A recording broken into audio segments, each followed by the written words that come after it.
ওই সকল হুজুরদেরকে আমরা বলবো, আপনি বুখারী মুসলিমের এই হাদিস কোথায় নেবেন? মা আয়েশা রাদিয়াল্লাহু আনহা বলছেন, নবী সাল্লাল্লাহু আলাইহি সাল্লামের রমাদান ও রমাদানের বাহিরের সালাত তিনি বলছেন যে মা কানা ইয়াজিদু ফি রমাদান ওয়ালা গায়রিহি আলা 11 রাকাতান। নবী সাল্লাল্লাহু আলাইহি সাল্লাম রমাদান ও রমাদানের বাহিরে সারা বছর আপনার 8, 3, 11 রাকাতে বেশি তিনি পড়তেন না। স্পষ্ট হয়ে গেল এখান থেকে। অতএব তারাবি আলাদা, তাহাজ্জুদ আলাদা, এগুলো হচ্ছে তাদের মন গড়া কথাবার্তা। একটি সালাতের আমরা 5টি নাম বলেছি, নামাজ একটি, 5টি নাম। এক নাম্বার কি, যদি আপনি তারাবি পরবর্তীতে নাম দেওয়া হয় তারাবি, তাহাজ্জুদ, কিয়ামুল লাইল, কিয়ামে রমাদান, সালাতুল লাইল, এই 5টি নাম একটি সালাতের। বুঝতে পেরেছেন? তো 20 যারা পড়তেছেন ধীর স্থিরতার সাথে একবারে আস্তে ধীরে করে সুন্দরভাবে কোরআন তেলাওয়াত করুন, আর আপনারা 20 পড়েন, অসুবিধা নেই। তবে যদি আপনার রাতের সালাত নবী সাল্লাল্লাহু আলাইহি ওয়াসাল্লাম ধরেন, তিনি এই তারাবির সালাত রমাদান মাসে মাত্র 3 রাত তিনি পড়েছেন, মাত্র 3 রাত তিনি পড়েছেন, এর বেশি তিনি পড়েননি। আপনি পড়েন। আপনি এই কেউ তো এই কথাও বলেছেন 39 রাকাত, আপনার কেউ 41 রাকাত বলেছেন, কেউ আরো অনেক বেশি বলেছেন, কম বেশি বলেছেন, অনেক ইখতিলাফ রয়েছে এই বিষয়, এই রাকাত সংখ্যা নিয়ে।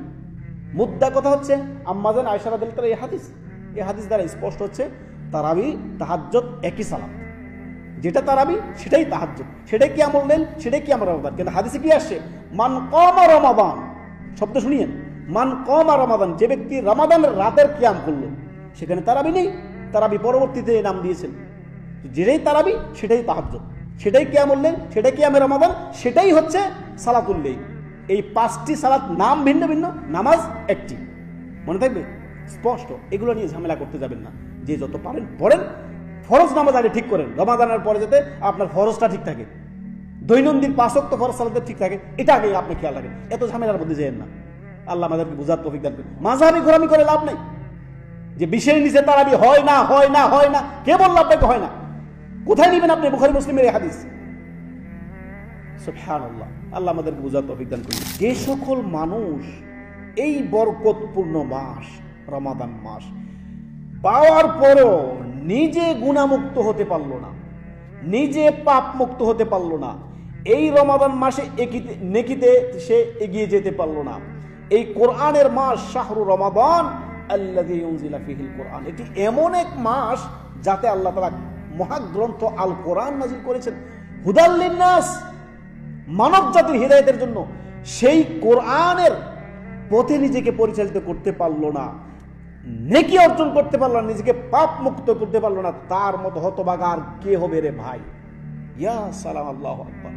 রাসূলুল্লাহ সাল্লাল্লাহু আলাইহি সাল্লামের ইবনে হিব্বান আদবুল মুফরাদে হাদিসটি এসেছে, নবী সাল্লাল্লাহু আলাইহি সাল্লাম বলেন, মান আদরাকা রমাদান, যে ব্যক্তি রমাদান পেয়ে গেল, তারপরে কি ফালাম ইগফার লাহু, নিজেকে পাপ মুক্ত করতে পারলো না, নিজে গুনাহমুক্ত হতে পারলো না, সে কিভাবে আল্লাহর রহমত পেতে পারে? তার মতো হতভাগা আর কে হতে পারে? আল্লাহু আকবার। চিন্তা করেছেন কখনো? এই হাদিসগুলো যদি শুনি আমাদের অন্তর ছিদ্র হয়ে যাওয়ার কথা। যেই সকল মানুষরা এখনো রমাদান চলছে, এখনো তারা গুনাহের সাথে জড়িত, রমাদান চলছে, তারা নাটক সিনেমা নিয়ে ব্যস্ত, গান বাজনা নিয়ে ব্যস্ত, অশ্লীলতা নিয়ে ব্যস্ত, বিভিন্ন হারাম নাজায়েজের মধ্যে ডুবে আছে, এখনো তারা আল্লাহ এবং তার রাসূলের পথে ফিরে আসেনি। নবী সাল্লাল্লাহু আলাইহি ওয়াসাল্লাম এই কথাই বলেছেন, মান আদরাকা রমাদান, যে ব্যক্তি রমাদান পেয়ে গেল, নিজেকে পাপ মুক্ত করতে পারলো না, গুনাহ মুক্ত করতে পারলো না, তার মতো হতভাগা আর কে হতে পারে? এই রমাদানের প্রতিটা রাতেই একজন আহ্বানকারী আল্লাহর পক্ষ থেকে ইউনাদি মুনাদি ডাক দিয়ে বলেন, ইয়া বাগিয়াল খায়র আকবিল, হে কল্যাণকামী, নেক আমল করনেওয়ালা, সৎকর্ম করনেওয়ালা, আকবিল, আগে বাড়ো। তুমি কি করো? আগে বাড়ো।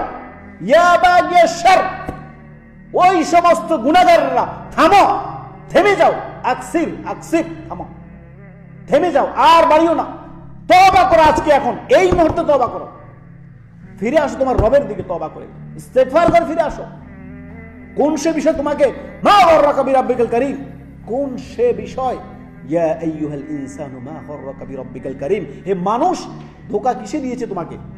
রমাদান চলে যাচ্ছে, তুমি তওবা করছো না, রমাদান চলে যাচ্ছে, তোমার অনুশোচনা নাই, তুমি গুনার মধ্যে ডুবে আছো এখনো। ইয়া রব্বুল আলামিন, আল্লাহ আমাদের বুঝার তৌফিক দান করুন, গুনাহমুক্ত হওয়ার তৌফিক দান করুন। গুনাহমুক্ত না হলে পরকালের পরিত্যাগ ছাড়া আর কোনো কিছু নয়। হায় হায় লাইতানি লাইতানি করবে, বলবে রব্বির জন কোনো লাভ হবে না।